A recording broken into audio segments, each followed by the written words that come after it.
Boa noite a todos, sejam bem-vindos. Mais uma noite especial, estamos aqui para falar um pouquinho de Jesus, da doutrina espírita e para ter um momento, que possamos fazer algumas reflexões boas para nós. Vou dar alguns avisos aqui, que eu acho importantes. Um é sobre a ação de moradores, que é 7/12, quem quiser participar.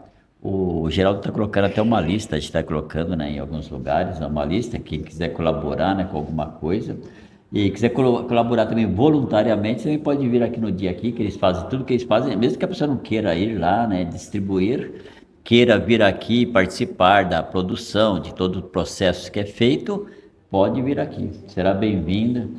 E tem espaço para muita gente participar, tá certo? Então, quem quiser participar, dia 7/12, já vai marcando aí na caderneta aí, né?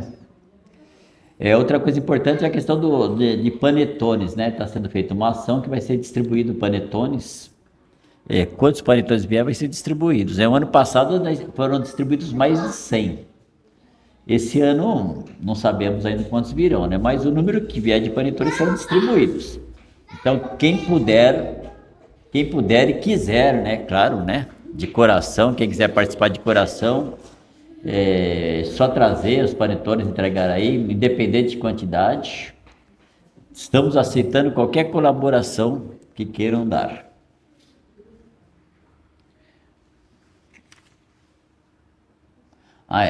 Outra questão aqui, tá vendo esses quadros, esses brindes que estão aqui, tem vários brindes aqui, tem um brinde ali atrás também, que é um tipo, um climatizador de ar, esses quadros aqui, tudo que está aqui, só para vocês entenderem, dia 13, não é o último dia de atividade da casa, mas nós vamos fazer uma atividade de confraternização entre trabalhadores e também participantes da casa que venham aqui, acompanhar. Nem precisa ser trabalhador, mas quem quiser vir, todo mundo está convidado para vir aqui no dia 13. Não precisa trazer nada, tá certo? Não precisa trazer nem alimento, nem pão, nem bolo, nem doce, nada. É só vir. Dia 13/12.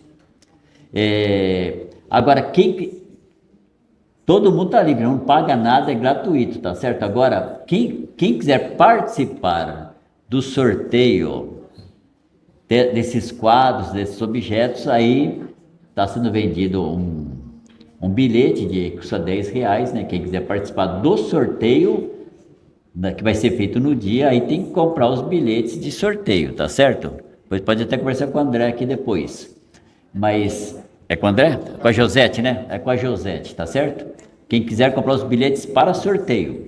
Mas não é obrigatório comprar bilhete de sorteio para participar da confraternização do dia 13 de dezembro. Então, quem quiser participar só da confraternização, pode vir, tá certo? Agora, se você quiser participar da confraternização e ainda participar do sorteio, aí tem que comprar os bilhetes de sorteio, tá certo? Lembrando que sexta-feira estamos fazendo o curso aqui do livro do Violetas na Janela. Quem quiser participar, mas já está seguindo mais para o final já. Estamos no capítulo 21, No capítulo 21 do livro. Quem quiser participar, tem que ler os capítulos anteriores, pelo menos. E temos o Evangelho no Lar, que é feito toda quarta-feira, aqui à noite, às 8h30 da noite. Quem quiser participar do Evangelho no Lar tem que ser adicionado no Face para poder participar, tá certo? Mas pode participar porque quer participar, ou porque quer fazer em casa em conjunto, ou porque quer aprender, tanto faz, mas acontece toda quarta, 8h30 da noite. Tá bom? Bom, acho que é isso que eu tinha para informar. Então vamos agora, vamos nos tranquilizar um pouquinho. Vamos relaxando. Respirando com bastante tranquilidade. Sinta a sua respiração nesse momento. Que é um momento especial, a oração é sempre um momento especial. O momento de estarmos bem conosco. É o momento de nos conectarmos, cada um do seu jeitinho. E vamos buscando a presença dessa espiritualidade que está aqui conosco neste momento. Muitos deles conhecidos nossos de outras épocas. Vamos buscando a presença de Jesus, esse mestre maravilhoso, a quem pedimos, esteja sempre conosco, onde estivermos, não só aqui, mas nos nossos lares, no nosso trabalho. E buscando a presença de Deus, nosso Pai, esse Pai amoroso, de bondade, misericórdia, a quem pedimos permissão humildemente para darmos continuidade nas atividades desta noite. Que assim seja, graças a Deus. Bom, meu amigo Celso vai fazer a palestra desta noite, depois a Regininha vai fazer as vibrações e a Ana Maria Santos vai fazer nosso passo coletivo. Isso. Tá bom? Celso? Boa noite a todos. Que a paz do Mestre Jesus possa nos envolver a todos, agora e sempre. Eu gostaria de tecer um pequeno comentário sobre a parábola da mulher adúltera.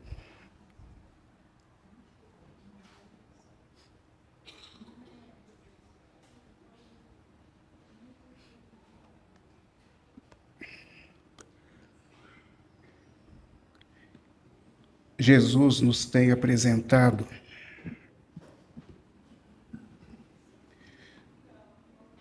toda uma sequência de informações, de ensinamentos, tidos e interpretados como sendo libertadores. Nunca será demais virmos a interpretar a questão da libertação, não pelo prisma de ser algo que não apresente importância pelo fato de se encontrar atrelado a um simples nome, mas sim no sentido de observarmos instrumentos, estruturas que nos têm por demais chamado a atenção em razão de determinadas questões com as quais nos encontramos por demais apegados. Libertação pela ótica de se buscar interpretar os instrumentos libertadores apresentados, cedidos, manifestados pelo nosso Senhor Jesus Cristo, na forma daquilo que possa nos proporcionar, de alguma forma, o desprendimento, a desvinculação das impressões históricas antigas com as quais tenhamos nos envolvido por termos absorvido de maneira muito intensa imagens, sensações referentes a problemáticas que tenhamos gerado a terceiros, que lhes proporcionou por demais dor, sofrimento, mal-estar, mas pela ótica da problemática interna que se instalou em nós, apresentadora dos desequilíbrios emocionais que se deram pelo fato de não termos nos perdoado por termos operado inversamente proporcional ao amor do nosso Senhor Jesus Cristo, que vive em nós. do amor de Deus que se apresenta em nós. Então temos nos envolvido com toda uma série de mal-estar referente a estas questões antigas que se apresentaram de longa data na estrutura do inconsciente profundo, mas que ainda neste instante, você estando envolvido no corpo físico, dentro de uma interpretação de espaço de memória extremamente curto, chamado consciência, que permite com que você se relacione em razão de se encontrar no corpo, já que você é espírito. Somos espíritos individuais criados por Deus, simples e ignorantes, voltados para um processo constante de crescimento, desenvolvimento, evolução, dentro de um tempo chamado eternidade, onde fomos então criados para nos tornarmos co-criadores de Deus.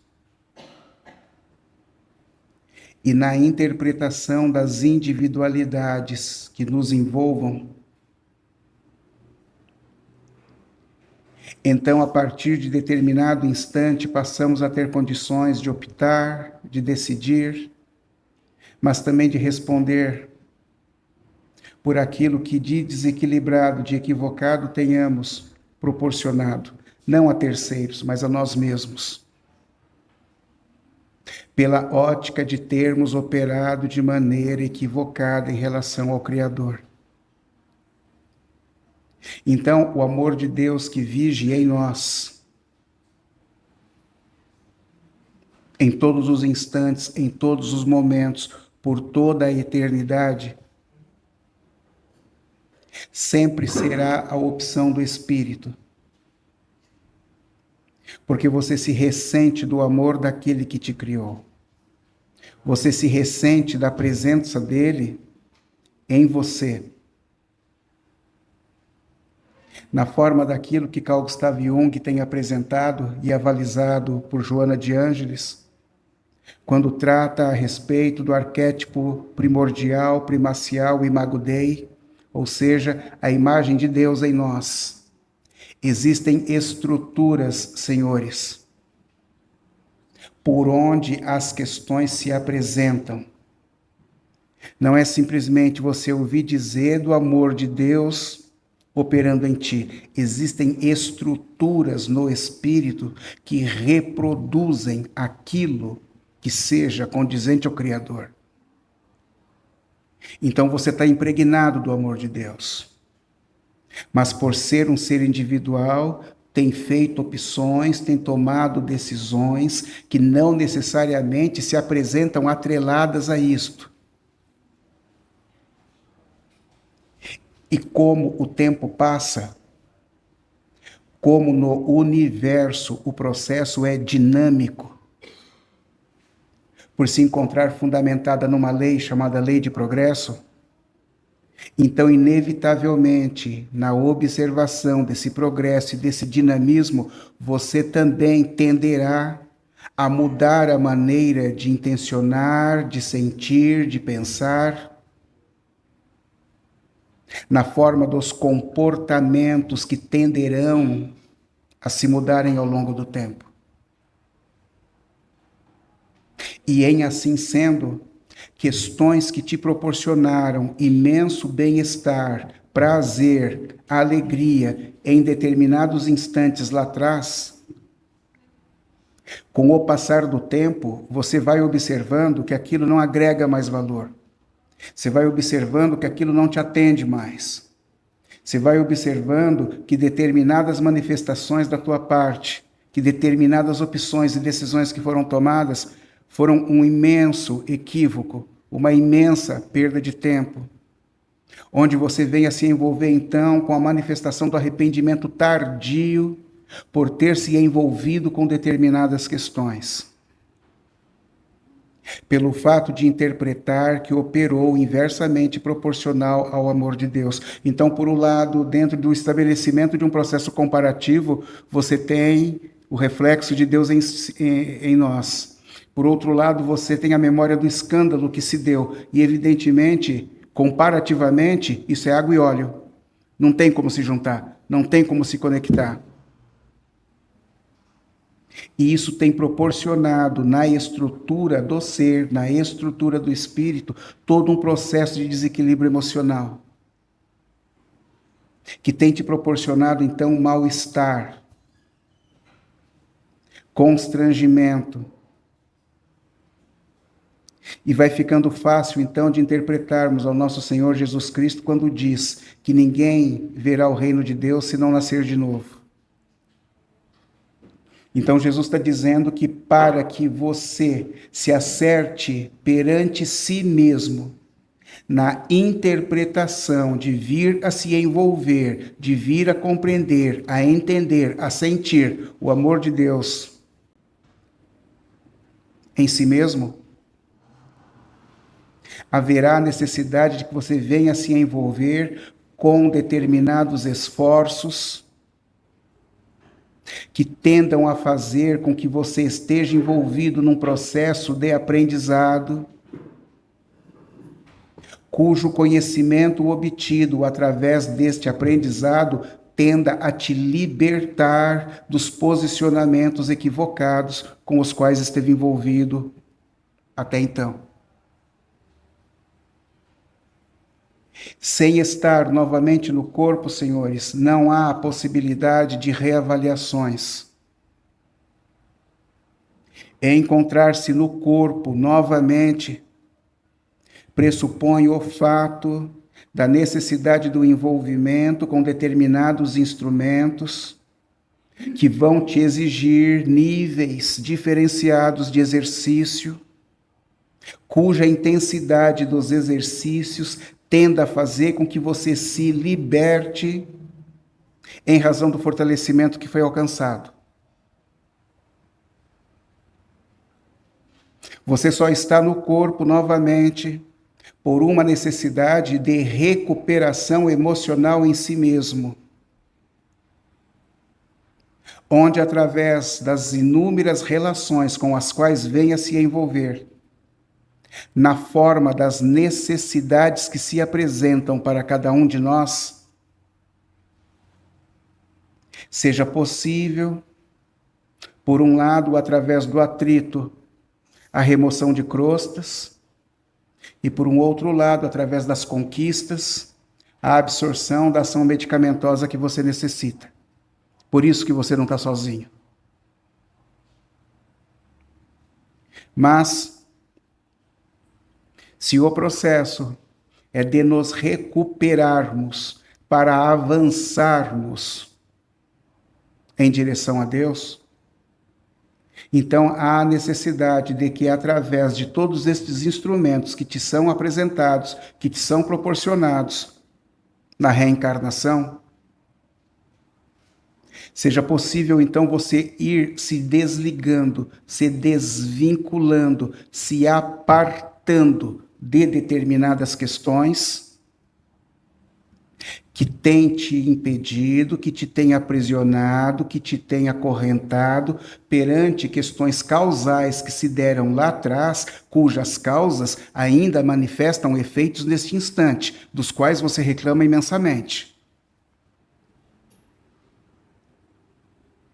É você reclamando em razão de determinadas relações que não se apresentam da maneira que você gostaria que fosse. É você reclamando das doenças que se manifestaram, onde você só enxerga o efeito, mas não consegue enxergar a causa. São as questões de toda a ordem que não tem te proporcionado a alegria, o prazer, a felicidade que você, entre aspas, interpreta, mas que se apresentam na forma de efeitos, onde você não tem questionado a existência das causas. E como não bastasse, as próprias questões internas às quais você se encontra fortemente vinculado e das quais, por algum motivo, não quer se apartar. Como, por exemplo, o fato de não querer se perdoar.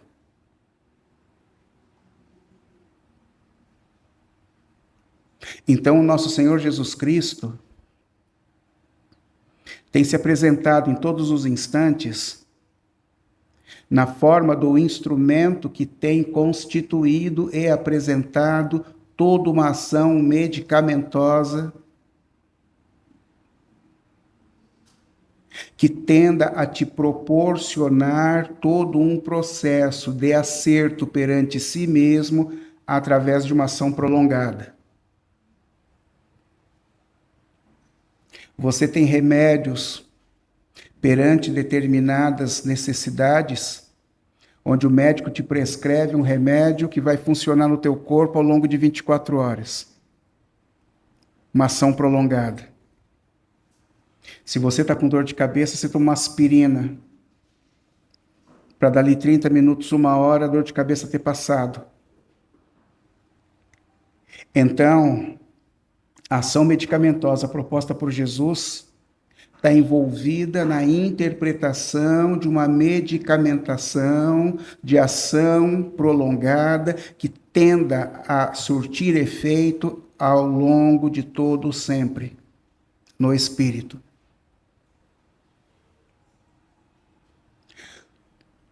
Toda uma apresentação na forma de exemplificações que tendam a fazer com que você se impressione pelas imagens, as absorva, as retenha e elas então estabeleçam todo um processo de efeito em você ao longo de muito tempo.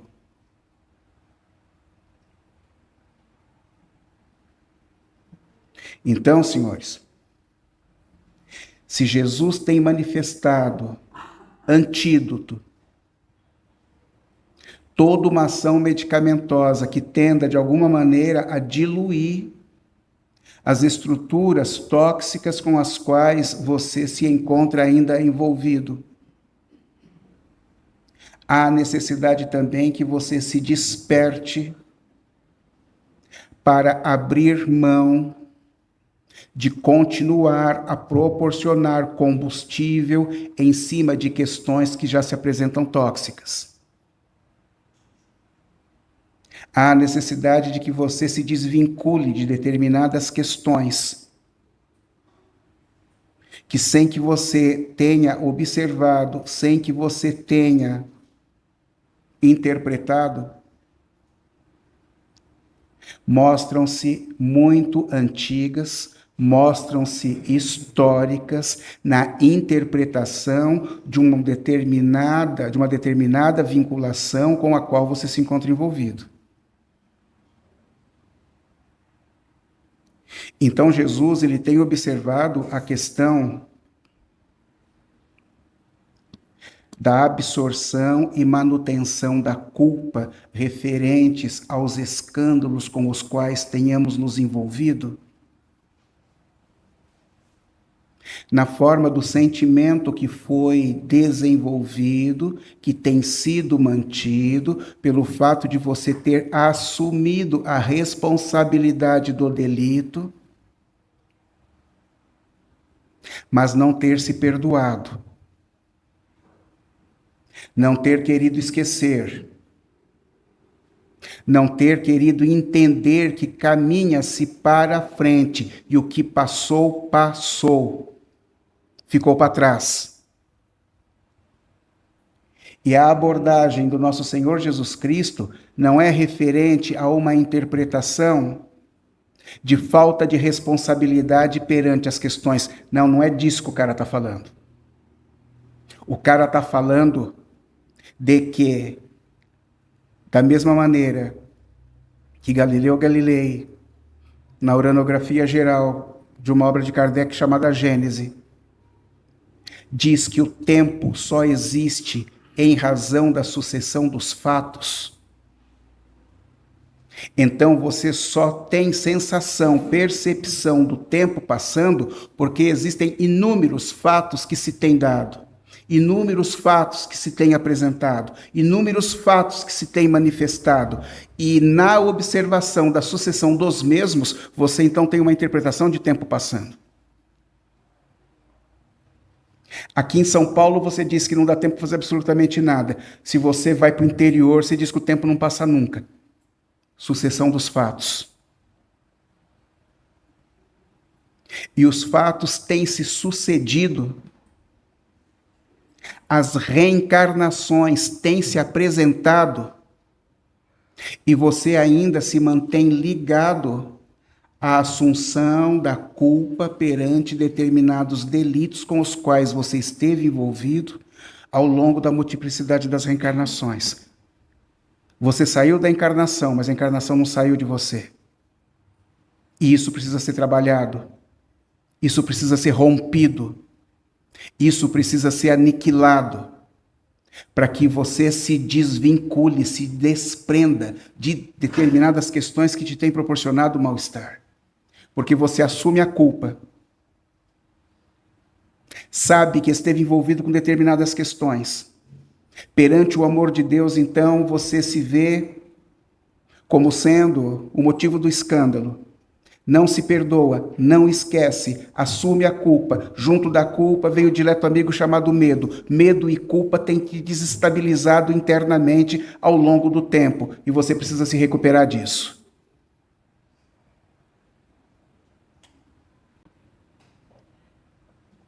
Muitos são aqueles que apresentam medo de inúmeras coisas sem saber do porquê. Outros apresentam temor em relação a inúmeras situações, sem saber do porquê. Outros se apresentam absurdamente, profundamente tímidos, sem capacidade de inserção em quaisquer meios, em quaisquer questões sociais, e não sabem porquê. Então, senhores, não existe efeito sem causa. Para a manifestação de um efeito, inevitavelmente tem uma causa que ainda tem sustentado, e estas causas são antigas, e isso precisa ser rompido. Então, Platão, ele apresenta todo um trabalho de psicologia profunda, quando numa obra dele chamada República, ele apresenta um discurso chamado O Mito da Caverna. E o Mito da Caverna de Platão é de fundamental importância para a interpretação dessas questões internas, emocionais com as quais nos encontramos envolvidos. Porque Platão diz que existia uma caverna onde existiam dois grupos de pessoas dentro dessa caverna. Você tem um grupo que está preso, amarrado até o pescoço por correntes, e você tem um outro grupo que circula livremente por dentro da caverna. E atrás do grupo que está preso e que só olha para o fundo da caverna, então você tem um grupo de pessoas que estão presas, acorrentadas, e elas estão voltadas para o fundo da caverna, olhando apenas para o fundo da caverna. Atrás desse grupo tem uma grande fogueira. E as pessoas que se encontram livres dentro da caverna passam na frente da fogueira. E quando elas passam na frente da fogueira, a imagem delas é projetada no fundo da caverna. Para quem está preso, a realidade da vida para eles são as imagens que são projetadas, porque são as únicas coisas que eles enxergam o tempo todo. A vida para eles são as imagens que são projetadas no fundo da caverna. Um dia, um dos que se encontrava preso consegue se libertar e vai para fora da caverna. E em chegando lá fora, ele então encontra a luminosidade, as cores, movimento, outras pessoas, e ele então começa a interpretar que a verdadeira realidade é o que se encontra fora da caverna e não o que se encontra dentro. E ele entra numa dualidade, porque não sabe se vai embora a partir daquele instante, viver aquilo que passou a conhecer, ou se vai para dentro da caverna para avisar os outros, para tentar libertá-los também. E ele opta por voltar para dentro da caverna. Chegando lá, ele conta para os amigos que estão presos tudo aquilo que ele encontrou lá fora. Os caras começam então a achar que ele enlouqueceu, porque estão acostumados com o status quo, estão acostumados com a acomodação, não querem abrir mão da acomodação, daquilo que já se constitui há tanto tempo, e em achando que ele enlouqueceu, eles o matam.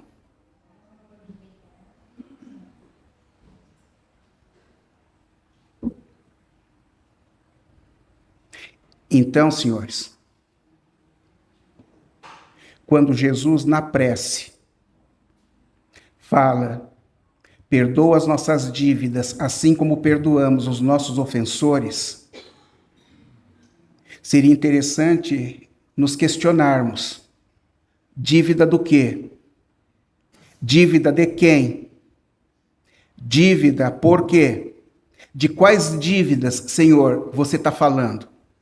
Porque o cara está dizendo para que você, em falando com o Criador, peça a Ele então o seguinte: ó Pai, perdoa as minhas dívidas, assim como perdoamos os nossos ofensores. Então, peraí, você está falando de Jesus que aplacava a tempestade, que fazia o morto viver, que fazia o leproso voltar à normalidade. Você está falando de um cara que diz que opera em nome do Criador. Você está falando, então, que ele está dizendo para você conversar com o Criador. Você acha de verdade que na prece, quando ele diz perdoa as nossas dívidas, com perdão dos nossos devedores, você acha de verdade que as dívidas que ele está falando é do que você fez no dia anterior? Você está achando de verdade que as dívidas que ele está falando é do que aconteceu há 10 anos atrás? É claro que o cara está falando de processos absurdamente históricos, antigos, com os quais você ainda se encontra envolvido e que você está pedindo então para Deus te auxiliar, no sentido de que você, em operando de maneira melhor em relação ao teu próximo, você então vai se desvinculando destas memórias antigas que ainda tem te atormentado.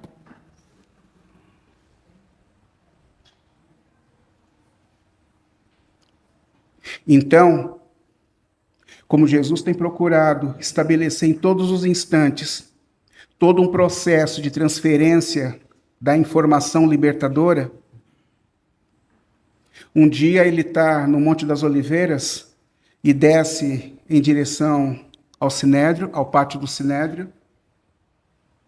Lá se instala, senta-se e começa a ouvir então uma movimentação absurda e observa que uma turba vem em sua direção, onde na frente tem 2 homens que estão agarrados, segurando de uma maneira muito bruta, de uma maneira muito grosseira, uma mulher. E esse povo todo chega e para na frente de Jesus. E dizem então a ele: Senhor, esta mulher foi pega em adultério. Ela deve ser apedrejada? As leis mosaicas da época diziam que toda mulher que fosse pega em adultério deveria ser apedrejada. E como são fariseus que querem pegar Jesus no contrapé, então eles fazem esse questionamento. Porque se Jesus responde dizendo que ela não deve ser apedrejada, eles correm até o Sinédrio e vão dizer que Jesus está indo contra as leis mosaicas. Se Jesus diz que ela deve ser apedrejada, eles correm na Torre Antônia e vão dizer para Pilatos que Jesus está incitando a baderna. De qualquer maneira, Jesus se daria mal. Então, o que Jesus faz? Jesus não responde. E se nós recorrermos à literatura de Amélia Rodrigues, através da psicografia de Divaldo Franco, nós vamos encontrar a Amélia, que tem uma coleção de 10 livros, e o primeiro livro dela, publicado em 1967, chamado Primícias do Reino, apresenta o que de verdade aconteceu nesse instante. Então, diz Amélia, que Jesus os envolve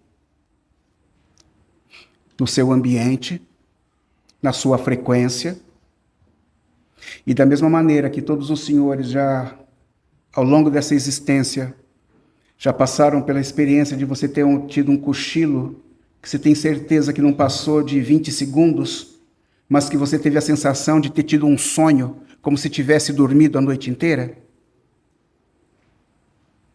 Então Jesus os desvincula da estrutura física, na forma como que vai acontecer com os senhores daqui pouco tempo, quando os senhores forem para casa e forem dormir. Os senhores vão se deitar na cama, vai haver o relaxamento da musculatura, Havendo relaxamento, o espírito com o perispírito se desvincula do corpo, o corpo fica em descanso na cama, e você, em espírito e perispírito, volta para o plano espiritual. É o que tem acontecido todo santo dia, desde o momento que você reencarnou. E vai acontecer até o momento em que o teu corpo fechar os olhos. Jesus os induz então a isso. E quando Jesus os induz a isso, eles então começam a fazer uma viagem para dentro de si próprios e começam então a se observar através das várias encarnações que tiveram, onde vão observando encarnação por encarnação, onde observam que numa encarnação foram apedrejadores, já tinham sido apedrejadores. Numa outra encarnação, eles se observam como chorando copiosamente em razão de alguém que eles gostavam demais e que estava sendo apedrejada e nada podiam fazer. Numa outra encarnação, eles se observam envolvidos de novo com o mesmo escândalo, mas prometendo para si próprios de que jamais voltariam a se envolver com tais problemáticas.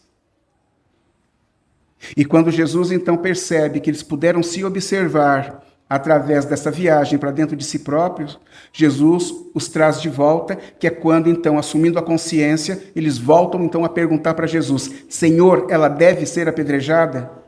E como Jesus já sabia que eles se encontravam afetados emocionalmente, em razão daquilo que viram em si próprios, então Jesus lança a máxima: aquele que não tiver pecado, que atire a primeira pedra.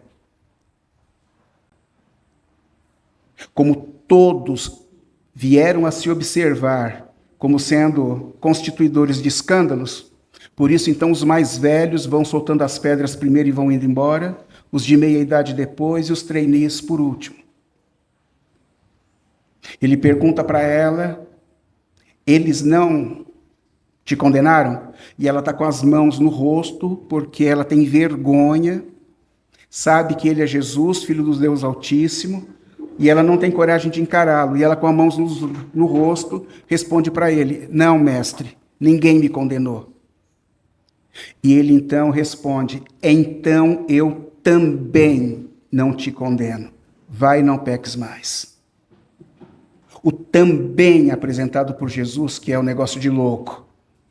Porque, independentemente dos escândalos, Jesus interpreta que cada um está no seu tempo de entendimento e compreensão das coisas, mas que, independentemente de quaisquer coisas, somos todos irmãos, filhos do mesmo Deus, irmanados no seu imenso amor.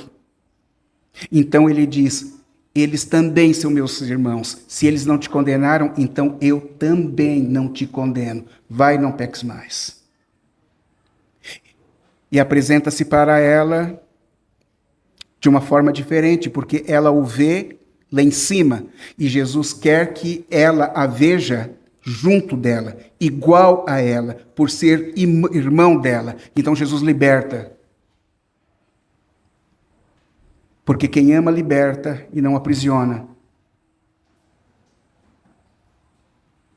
E na verdade, então, a parábola, ela não é referente a ela. A parábola chamada parábola da mulher adúltera não é referente a ela que esteve envolvida em algum tipo de escândalo.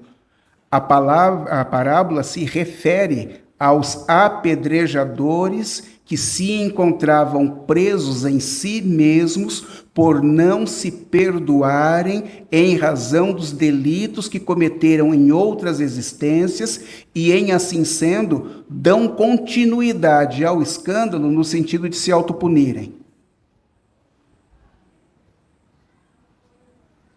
Em observando que operaram contra o amor de Deus, então eles passaram a acreditar que não eram mais merecedores do seu amor, que não eram mais merecedores da sua companhia, que não eram mais merecedores do seu amparo.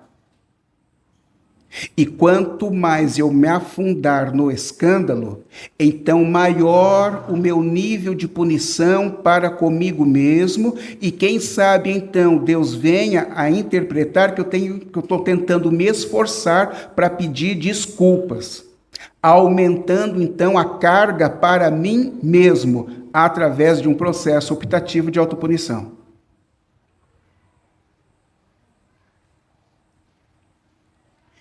Então, senhores, talvez tenhamos nos culpado por demais em relação a muita coisa ao longo de muito tempo.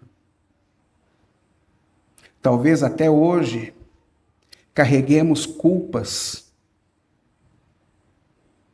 que não são condizentes àquilo que possamos aguentar.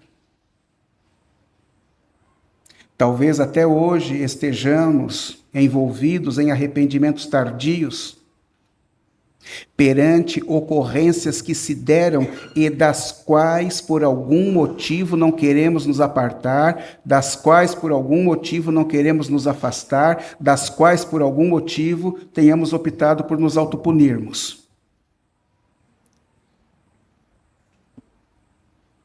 E você tem netos, você tem sobrinhos, você tem filhos pequenos de seus amigos que vão te visitar em casa. As crianças correm, só entendem brincar, só entendem se divertir, proporcional à idade. Você tem uma mesa de centro no meio da tua sala, com um elefantinho de cristal que uma amiga tua trouxe da Índia, e que aquilo para você é um negócio do outro mundo, que você adora o maldito elefantinho, e as crianças estão brincando, esbarram na mesa, o elefantinho vai para o chão, quebra. Você faz o que com os caras? Os caras destruíram o teu lindo elefantinho que veio da Índia. Você faz o que com os caras? Nada. Nada. Porque são crianças, estão envolvidas no seu tempo de entendimento e compreensão. Se você encarnado, carregado de pecados, assumindo culpas, não querendo se desvincular delas, você alivia para as crianças, você acha de verdade que Deus está preocupado com que você se puna? Você acha de verdade que Deus está preocupado em te punir em razão de algum delito com o qual, por ignorância, você veio a se envolver um dia? Então, senhores, anda-se para a frente. Anda-se para frente. E a proposta libertadora apresentada pelo nosso Senhor Jesus Cristo, ela vem no sentido de que você ou opte por desligar o projetor que ainda insiste em transmitir imagens para o fundo da tua caverna, ou você jogue água na fogueira de modo que ela não seja mais instrumento, de modo que a imagem seja produzida no fundo da tua caverna. A proposta libertadora de Jesus é para que você saia de dentro da caverna. A proposta libertadora apresentada pelo nosso Senhor Jesus Cristo é para que você ceda ao chamado daquele que conseguiu se libertar primeiro e foi conhecer lá fora alguma coisa que te proporcionasse bem-estar, calma, paz, tranquilidade.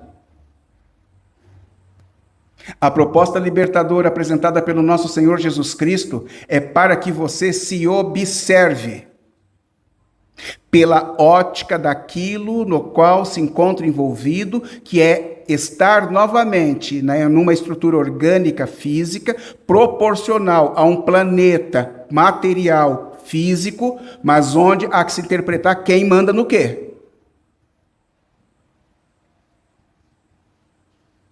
O corpo é um mero instrumento, senhores, que precisa ser cuidado, administrado da melhor forma possível, mas que é apenas um instrumento que te foi cedido como oportunidade para você se recuperar emocionalmente. E recuperar-se emocionalmente é desatrelar-se das culpas que se carrega através do auto-perdão, para que você possa ter condições de perdoar ao outro. Não existe a possibilidade de você perdoar a quem quer que seja sem que você tenha se perdoado primeiro. Questão de proporcionalidade, senhores. Questão de bom senso. Não tem como você esquecer a imagem ruim que te foi proporcionado, não tem como você apagar isso se você está carregado, dando combustível a imagens ruins dentro de você, onde você não quer se livrar delas. Livre-se primeiro daquilo que te incomoda, para conseguir libertar o outro.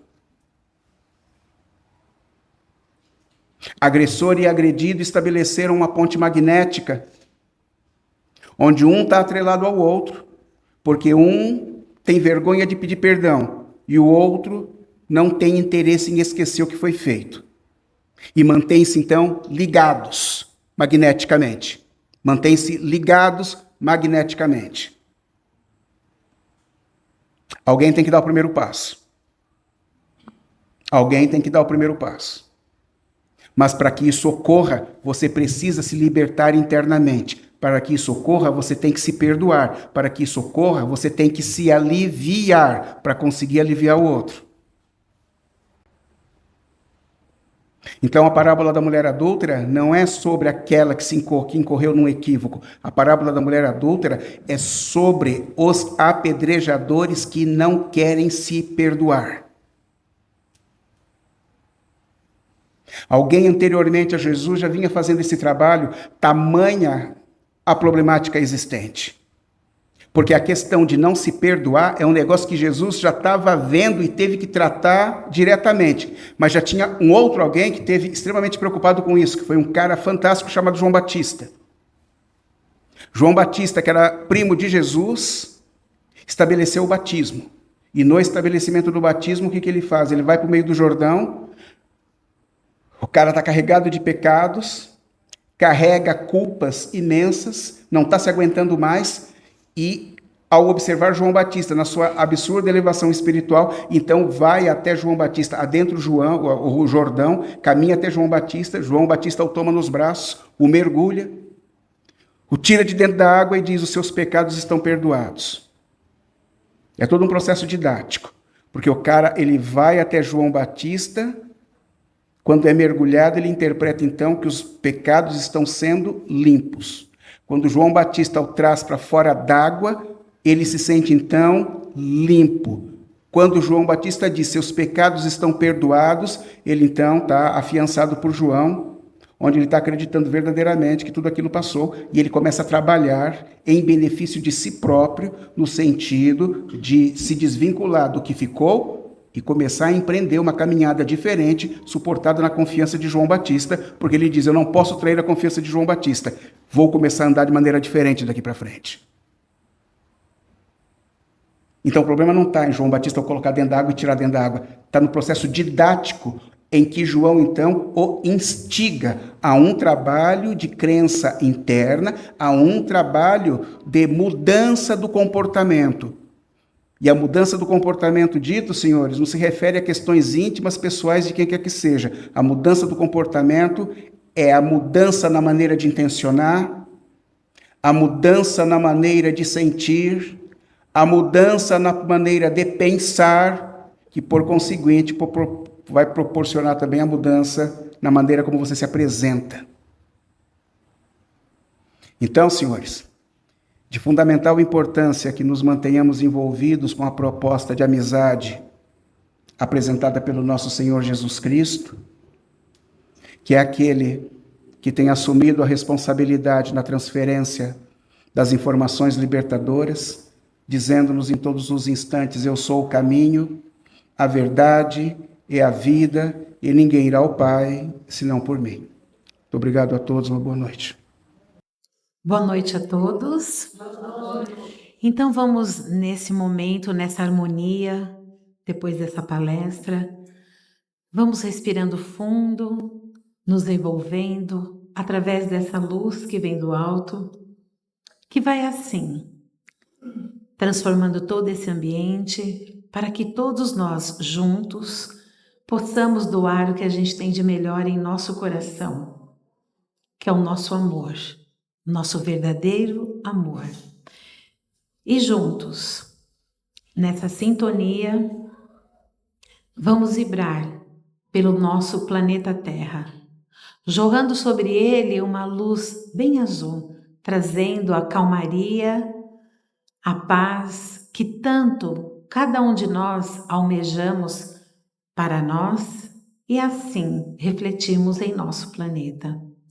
Vibremos por todos os governantes de cada país, levando assim o que verdadeiramente vieram aqui cumprir. Vibremos pelas nossas crianças, que são o futuro do amanhã, pelos nossos adolescentes que estão aí desenvolvendo, aprendendo, para que possam fazer desse planeta um planeta melhor. Vibremos pela nossa pátria amada Brasil. Vibremos por cada idoso, onde quer que ele se encontre, e principalmente aqueles que se sentem sozinhos em seus próprios lares. Vibremos por esta casa que nos acolhe. Vibremos para que possamos ter uma boa semana para nos encontrar em nossa casa. E que possamos assim vibrar por cada um de nós e levar essa paz, esse amor, essa harmonia até os nossos lares. Que assim seja, graças a Deus. O ambiente já foi preparado e assim nós vamos levar os nossos pensamentos.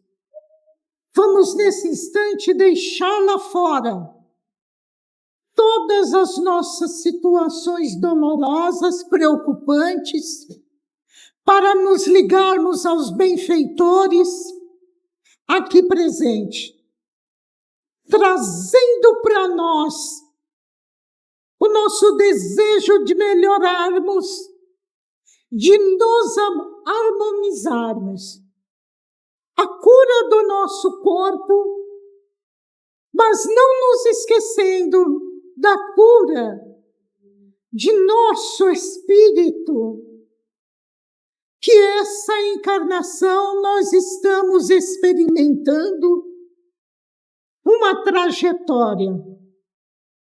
Assim vamos mentalizar os nossos chakras coronário, fazendo a limpeza. Nossos chakras laríngeos, nossos chakras cardíacos, gástrica, umbilical, vamos derramando essa energia negativa que possa haver em nós,